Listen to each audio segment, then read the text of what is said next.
Well, as a young, promising star coming out of the Golden State of California, now twice a champion at Bakersfield Speedway in the Friesen Performance IMCA Modified division, we're going to be talking to Gavyn Manning about his start and about his rise in the racing game, and that's coming up next here on the Beyond the Flags podcast. But before we get to the interview, make sure wherever you're listening or watching from, you hit the like button and subscribe so that you don't miss out on future episodes. Well, joining us on the Beyond the Flags podcast, he drives the Friesen Performance IMCA Modified number 51G from Bakersfield, California, Gavyn Manning. Gavyn, great to have you on board. Really looking forward to this interview with you. Yeah, thanks for having me, man. You texted me and I didn't really know who you were. I heard of you though, so I just sent in the group chat, asked if anybody knew you or whatever, and wondered why you wanted to do an interview with me. And Colin responded, Hibden, and he said nothing but good things about you, so I'm excited. Oh, that's good. That's great that he said nice things about me. So, it's great to see how you've been blossoming in the last couple of years, especially in the Central Valley area, and winning the championship last year at Bakersfield and winning it again this year. 4 wins on the season. How would you rate the year? Does it seem better or the same, or how would you describe it?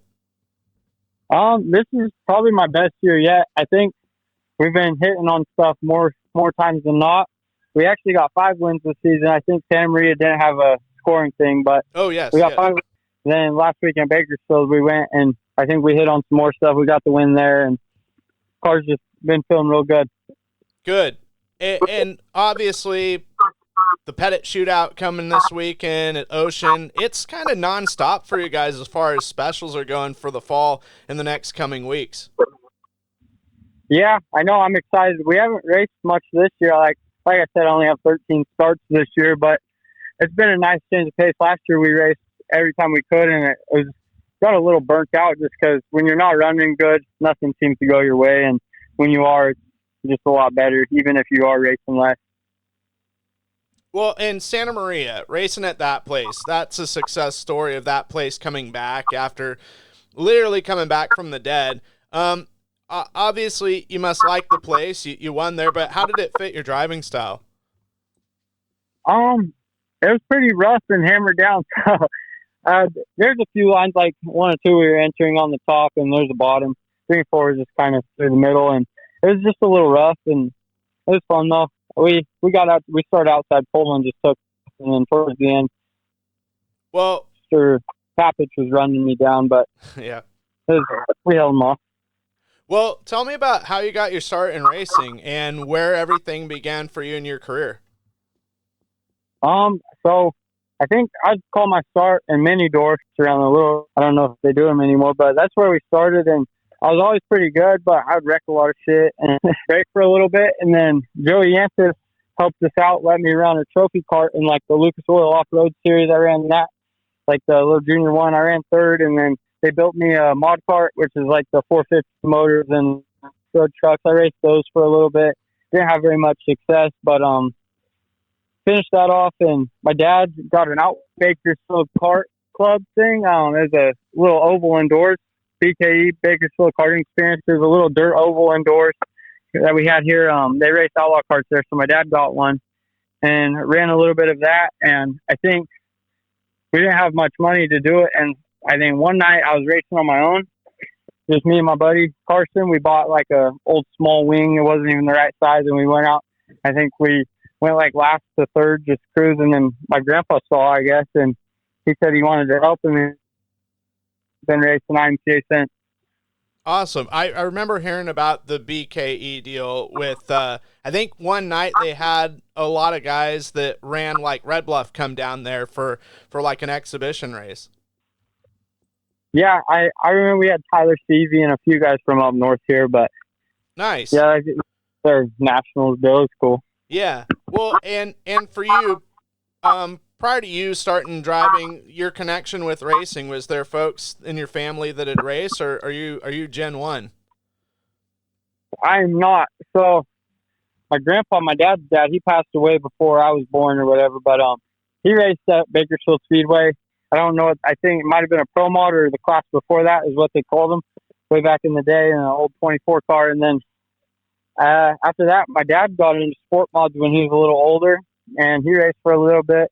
I think he got a couple wins, but he wasn't all that great.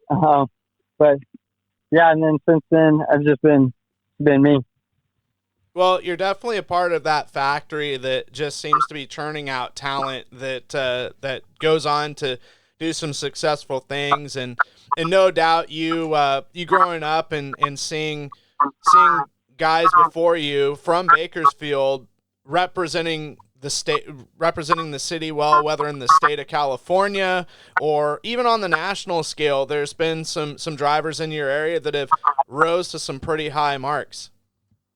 Yeah, I mean, you got Ethan and Cody, and I mean, even the local guys that don't race as much anymore, Robbie Sawyer and Brad Pound, they were really growing up, and it's cool to be from the same place and try to make a name of myself here. Yeah, it's been kind of fun watching on IMCA TV Robbie Sawyer as a hired gun and seeing what he's able to do for the Gallagher car. Yeah, it's pretty cool. I'm glad he's back racing. Bakersfield, we haven't had the best car counts or whatever the past couple of years, but on a weekly basis, this year it's been me, Tyler Blankenship, and Troy Morris. And I mean, usually whenever everybody else shows up, we're the three guys racing up front.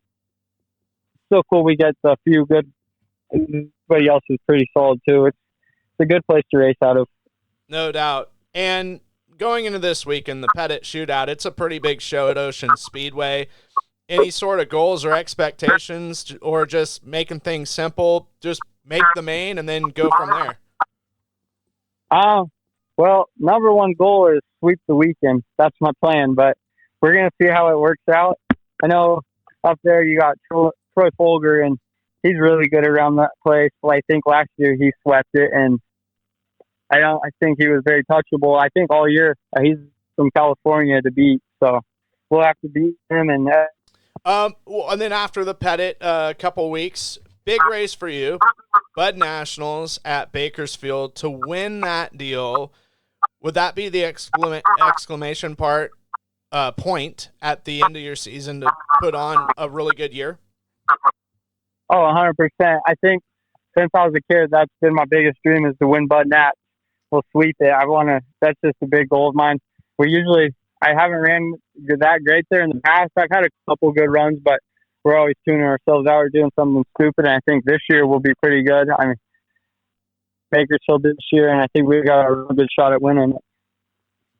Well, and going back to you and your driving career, you started in the mini dwarfs and moved your way up through some different divisions. Why did you choose modifieds out of all the other divisions that you could have ran?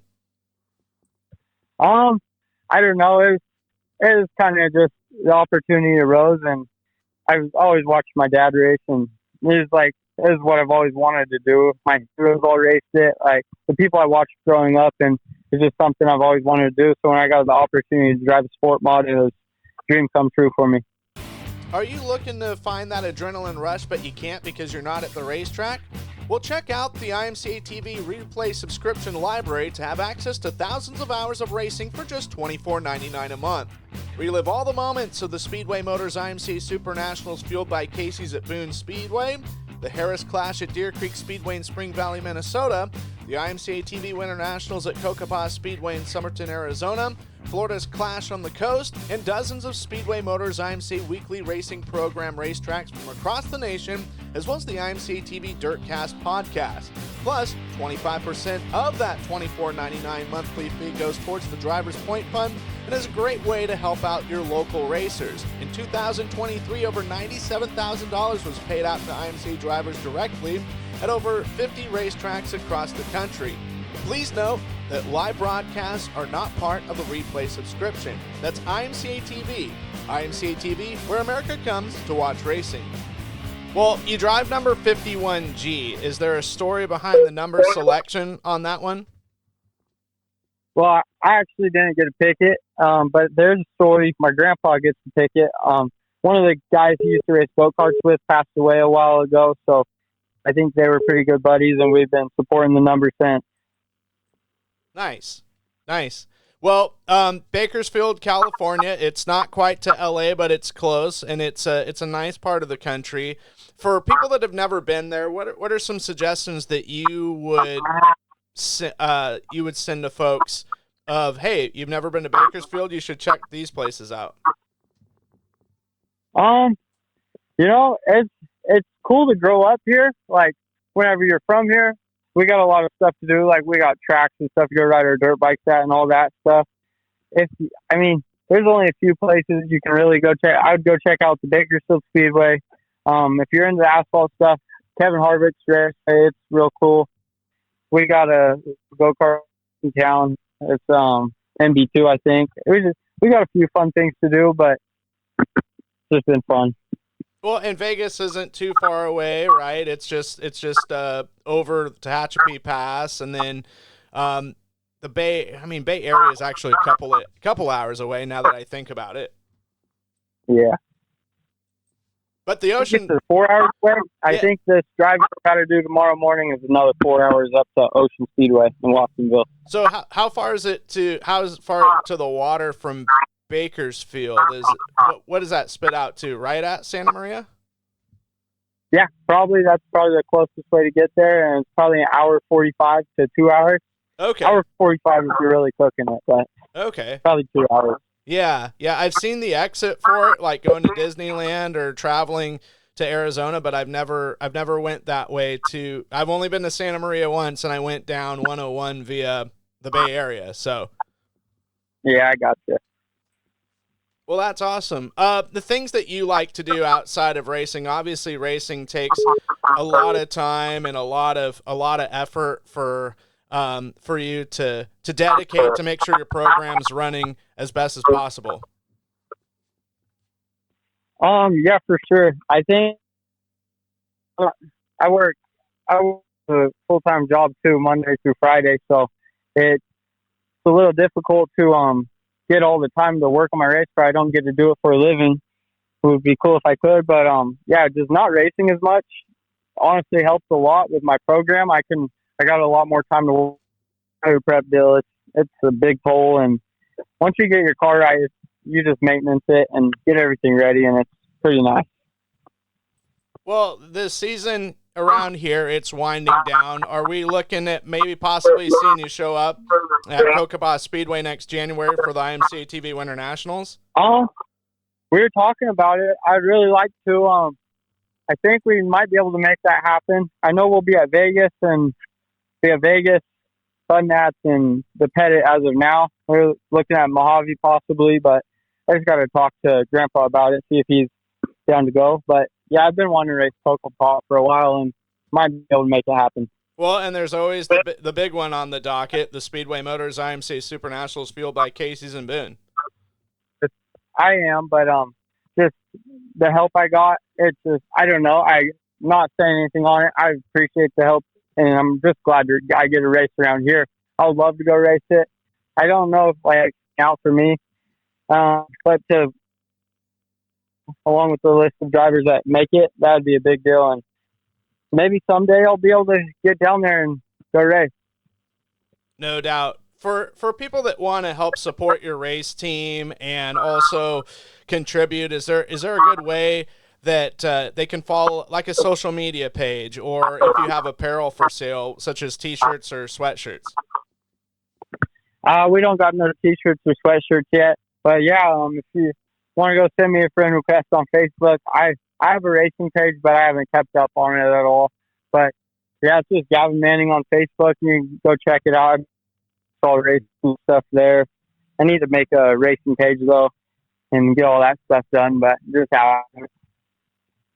Well, awesome. Well, Gavyn, we really appreciate you taking the time, and I know while a lot of teams are kind of winding things down and closing up shop for the winter, you guys are getting ready to fire off for some pretty big events. I'm looking forward to see how everything plays out. Yeah, I'm really excited. Thank you, sir. I appreciate the interview. I had a good time on here. Well, race fans, that does it for this interview. We hope you enjoyed it. And we hope that you continue to enjoy these upcoming interviews. We appreciate it if you would like and subscribe wherever you're listening, whether it's on Spotify, iTunes, YouTube, wherever it's at. Give us a like and give us a subscription so that we can deliver more of these great interviews to you for your listening pleasure.